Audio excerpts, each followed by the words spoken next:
ostrich for commercial interest. So how we came about this title was basically the readings given to us. All three of them bordered or basically focused on this aspect of a corporate as an entity which had become so powerful that it could actually influence the public policy and change things so as to gather more commercial interest. And we'll be focusing, we'll be touching on those aspects as we go through a presentation and as we discover more on corporate. So Ashish, I would like to ask you, what is the first thing that comes to your mind when I say the word corporate? No words come into picture, but I do remember Ashish from the movie Corporate. Great. So corporate is not just about that. It's also, so if you remember clearly, the corporate is not just about Vipasha Basu, it's also about three P's. Paisa, power and politics. So that is what a corporate today is. It's about money, it's about power, and it's about using politics to basically further your own interests and gain more. So the word corporate, if you see, it's a form of a business organization. It's a separate legal entity which has limited liability of the owners. And this is a very important aspect which the owners sometimes take advantage of and which basically defines the corporate. That in itself is an entity which works independently and the owners are separate. So the action of the corporate is liable for its own action, not the people directly involved, not the people owning it or forming it. It's the corporate who has to take the liability, and so the corporate is basically transformed into a person, or rather an entity which is not being controlled by others, but which is actually controlling things around it. It has a perpetual existence, so the very form of corporations and corporates as we know them are meant to have perpetual existence. That is, they tend to continue forever, no matter who are the owners. If the owners die, or whatever the circumstances are, a corporate continues to stand still. And it has global presence. It does not know borders. It knows only the language of money, only the language of capitalism, and not the language of countries, etc. It works across borders. So now we're on. Starting more towards the aspects of corporate.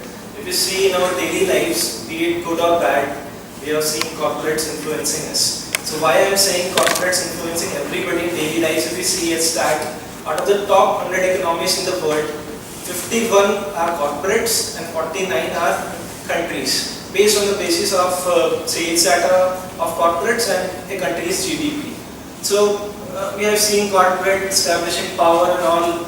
In this era of globalization, we see there are marginalized people who are actually questioning the aspects of transnational capital and protesting and developing organizations like labor organization and all. So how corporate actually acquired power, how it grew. So we will see how the rise of corporations took place. So if you see officially back in the 16th century in Holland and England, so there were private investors who had great financial health. So what state did was, in terms of definition, it can be described as a social invention of state. So they asked these people to help in colonialism and imperialism and invest in war and sea. So rather than individuals investing in trade voyages, we have seen corporation investing in the same.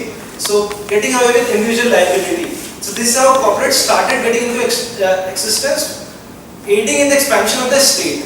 So and the power actually grew from here and it grows level by level. Now if we see in 1864, Abraham Lincoln quoted that the corporations now have been thought will lead to corruption, and it has actually led to. So now moving into historical materialist analysis, we will do the analysis same as Karl Marx, first starting with surplus and exploitation. Now if I pick up the garment industry, back in 1970s, there was an agreement called multi-fiber agreement, and which was mainly made to protect the northern countries from new producers of garment from Asian producers.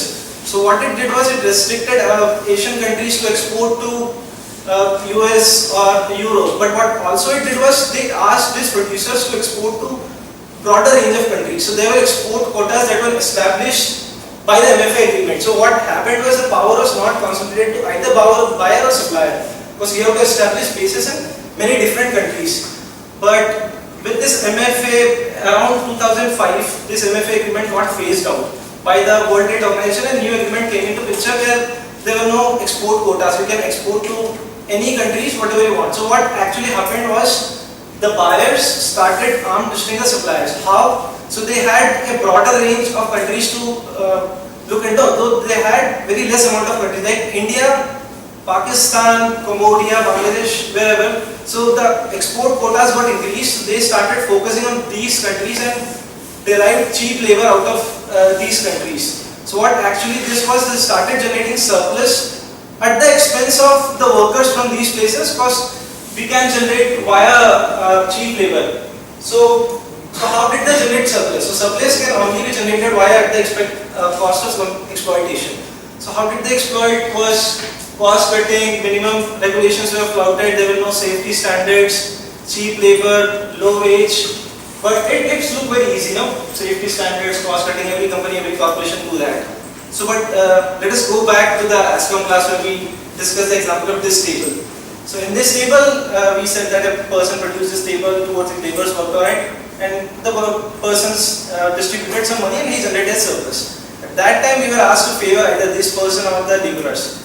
My thinking went with the person, okay, he has the idea, he should get some surplus. Why at all deny him for the idea? The laborers work, just give them the labor. But the idea that came into my mind was value, not surplus value. That guy generated value, but if he generates surplus value at the expense of these 2 guys, so what can be the expense? Let us look at the bigger picture that actually happened in the garment industry. Bangladesh 2013, Rana Plaza industry. It actually was buried down to ground and 1100 people died inside there. What happened? You know, the building was already deemed unsafe to the owners, but why do the owners care about it? You know, they had the cost of transferring 1,000 employees, so why did they do that? So they kept continuing with the building, and in the end what happened was 1,000 people lost their lives just for this small exploitation of generating profit, surplus value. So this is the impact which Karl Marx was trying to point out in his points of surplus value versus exploitation. So we need to look at the bigger picture. The second example was from Pakistan. It happened in September 2012. So Ali Enterprises garment factory got burned down, 314 workers died inside, nobody came out. Why?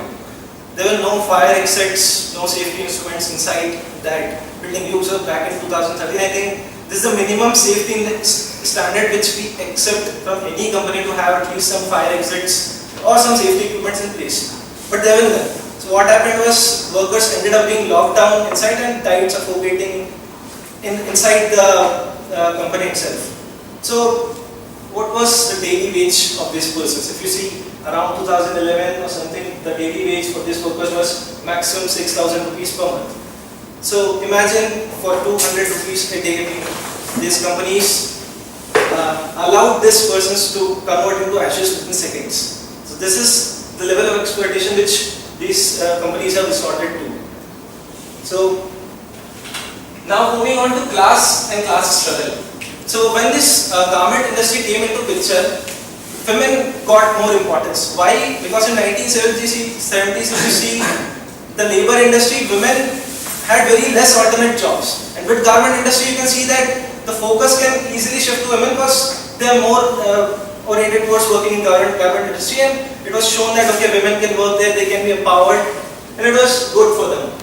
But after MFA phased out, what actually happened? So first thing, I will discuss a case in Mauritius. So when MFA phased out, these companies started moving their bases from places like Mauritius to places where they can get cheap labor in India, Pakistan, wherever, Sri Lanka. But when they phased out from Mauritius, what happened was around 82 companies closed down and around 17,000 jobs got lost. But when these jobs got lost, there was only 6% dip in unemployment for male, but the female employment ratio rose to 16.5%. Why? Because there were very less alternatives available for women here. So again, but if we see, then it's always a zero-sum game. 17,000 jobs got lost here, then it must have earned somewhere else. We can have that argument. Yes, it was earned. It was earned by India, Sri Lanka, Cambodia, and Pakistan. So it's good, but no, it was not. Due to this, they knew that pressure was on women, competition rose, pressure rose. What they did was they started exploiting them in the name of cheap labor. If you see in Sri Lanka, the difference between a wage for a male and a female was 55%. So this was a level of exploitation. They resorted to unsafety measures, dangerous and insecure jobs. So this was the class, labor class female, and this is how they actually struggled.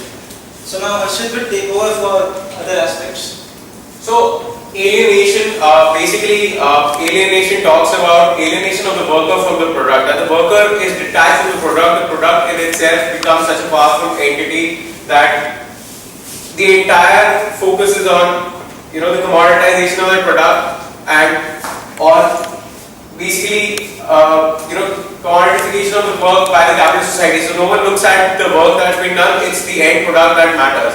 So the example that we figured out from the articles, it was of green revolution of biologically modified crops being produced for commercial use. So if we look at the entire history of green revolution, how agriculture basically transformed from being a means of sustenance for the farmer, a means of growing food to satisfy hunger, into a commercial entity where you are farming, the product is being produced to be sold.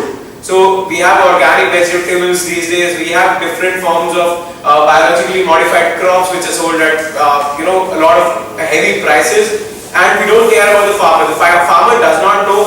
The only reason why he's growing them is to earn material benefit. And the only reason he's growing a particular crop, it's not because the soil supports that, it's not because the environment favors that, it's because the market supports that crop. So the green revolution essentially commoditized the entire agricultural industry. It emphasized the use of fertilizers, it emphasized the use of chemicals, pesticides, etc., etc. The entire process was such as to maximize the commercial benefits out of the produce. The produce or the fruits or the wheat, etc. became the commodity that is to be sold and not the commodity which is to be eaten or to be consumed by the person themselves, but to be produced and manufactured for a greater capitalist cause. So the basic ideology behind all of this is a material benefit. In the end, you're trying to derive material benefits out of the work or the labor that you're doing. The labor is not essential, it's the product that is essential. So now, the farmer or the production process is not what is important. It is the quality of the wheat, the overall price of the wheat, whether it's available, what are the different varieties, what is the benefits of the of genetically modified some crops, they're offering health benefits, etc., etc. We don't care about how they're being produced, but what we care about is the end product in itself. So moving on, we'll talk about the form. Okay, now we'll talk about the form and the content analysis of this topic. If you look at the form of how corporations rose, the form that we see is globalization. How a number of corporations expanded their markets to global level. How they were leading to globalization, which is majorly about international integration, and how there was an interchange and exchange of worldviews, ideas, products, and major aspects of culture in terms of different corporations setting up in different countries. And not only that, it also increased the purchasing power of consumers, and it also led to the increase in the overall quality of products. Where we also see how South and the North both were benefited from this.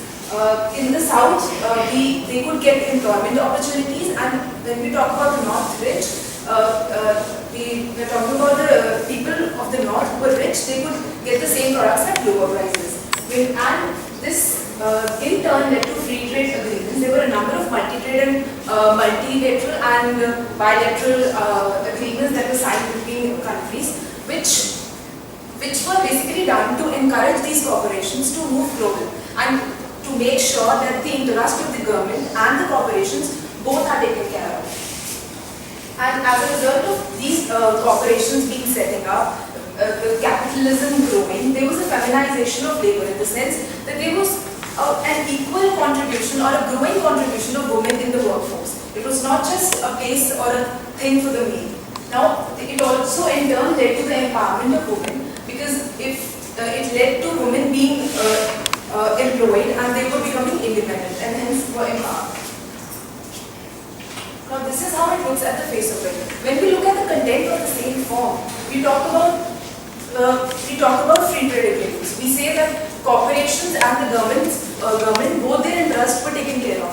Well, that was not the case. There was high exploitation of government by the corporations, all thanks to these free trade agreements. There were a number of clauses in various trade agreements which were twisted, and it favored the corporations in the sense that in certain cases the corporations, they had the free right to go straight away to the international bodies instead of going to the domestic legal systems. And I'd like to state an example here that happened in Germany. After the Fukushima disaster in Japan in 2011, Germany made a decision that investing in nuclear power is not safe. As a result of which, it will not extend any country's nuclear plant lifetime after the year 2012. And there was a Swedish company in Germany at the time by the name of Vattenfall, and they actually sent a notice to the German government saying that in case they pass this act or this is made a designation, they would sue the German government, and they'll have to pay them the losses that they'll incur because of the fact that they had made a long-term plan, and if they're not functioning after 2012, there are a lot of losses that they face. At the end, what the conclusion was taken out here is that the German government actually had to pay 1.4 billion euros to this company, including the cost and the interests, and as a result of which, corporation kind of exploited the government and got the money. And talking about the content of the South versus North, we said that the South and North both were benefited, whereas the case was that there was a huge buyer-driven value chain. I'd like to take the example of the garment industry again here. It was dictated by the buyers in the sense, just because they had the market power, they could make profits, and they were the ones who got the major portion of the gains that were made at the hand of the supply countries. And there was a huge labor exploitation in the sense that we've already discussed the laborers in those countries, especially in the south countries, like including Bangladesh, India, Cambodia and Pakistan. They were paid low wages. Not only that, they had to work in very dangerous environments. There was violation of safety standards in many production factories of the suppliers. And as we've already stated, the example of Bangladesh and Pakistan, that the disasters were taking place. But the problem here was that the government did not act against them because they were under pressure. Because these corporations were giving employment to the people of their country. So they could not act. Okay. Moving on to the contemporary managerial analysis.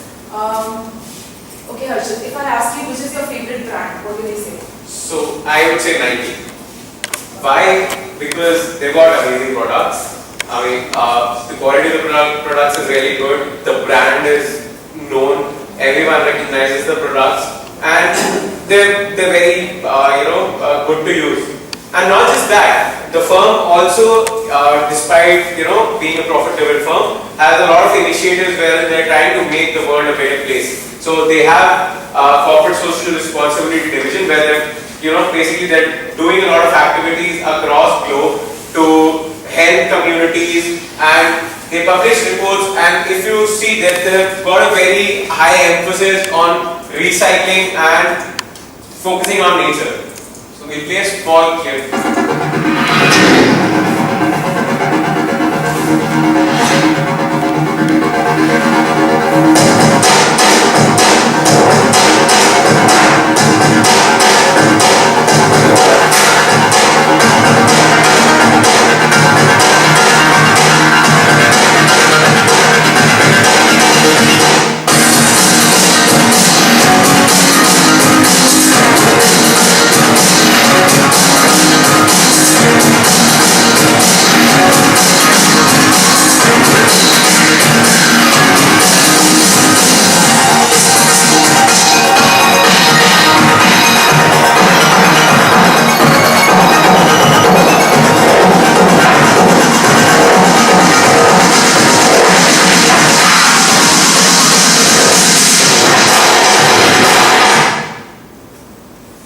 So as you just saw, it's not about great products only, it's also about how you make those products in an environment friendly manner.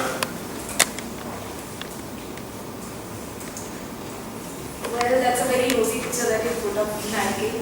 Now let me take you a little closer to the truth. That the claims that Nike makes of being so socially responsible are actually very questionable. If you look at the example of what happened in Indonesia, there are workers who are making the Converse sneakers. They are literally abused by their supervisors there. They call them pigs and dogs. They throw shoes at them. They slap at them, and even publicly Nike accepted all this, that yes, we are doing all that, but we are helpless because that is Indonesia. That is the scene in Indonesia. And if you take, if say instance you're really happy and you're gifting your probably cousin or a 10-year-old child Nike soccer ball to play, you are very happy about it, but you don't realize the fact that another 10-year-old kid back there in Pakistan is the one who's making it. Instead of going to school, he is actually being abused and he is the one who's making that ball. So that is the truth about Nike. Let's move on. Okay, now let's talk about corporate careers. Ashish, if you have to choose what's a dream job? If you have to choose a career of choice, what would you do? If I have to choose, I would go for anything in aviation or airline industry. Let's say be a pilot. Why? It's a very glamorous job. I look at good salary, contacts with top people like Vijay Malia, which will give me access to good parties. And lots of good things. And you're missing out the air hostess. You can have that. Okay. So this is the job that you're talking about, a very glamorous job in the airline industry. Taking the example of Kingfisher, well, the job was not as good as people had imagined it to be.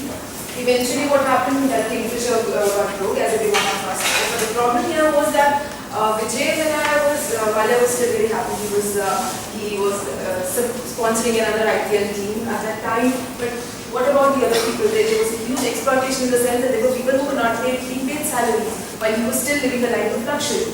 And there were also cases, there was a case that came out in the news that a wife of a Kingfisher employee actually committed suicide because of those salary issues. So this is the stark reality of these corporate careers. Next, coming to media. So, when we talk about media, what do we feel? Media is very commonly known as the fourth pillar of democracy. It's a form of freedom which allows you to express your opinions. It's meant to give an avenue to people without a voice, so to basically raise their concerns and bring their issues to light. But is it really happening? Is media actually free? Is media actually what it is portrayed out to be? So, we see CNN IBN, one of the most top-rated networks in India. Not just that, in fact, if you look at other media houses in India as well, say for example, Dainik Bhaskar, etc., all of them claim to be proponents of free speech. All of them claim that they report news very objectively. They want to bring the truth to light, and they're there for the people and not for their political masters. But is it true? The corporate ownership of media channels has over the last few years become a very significant factor governing what these channels actually portray out in the public.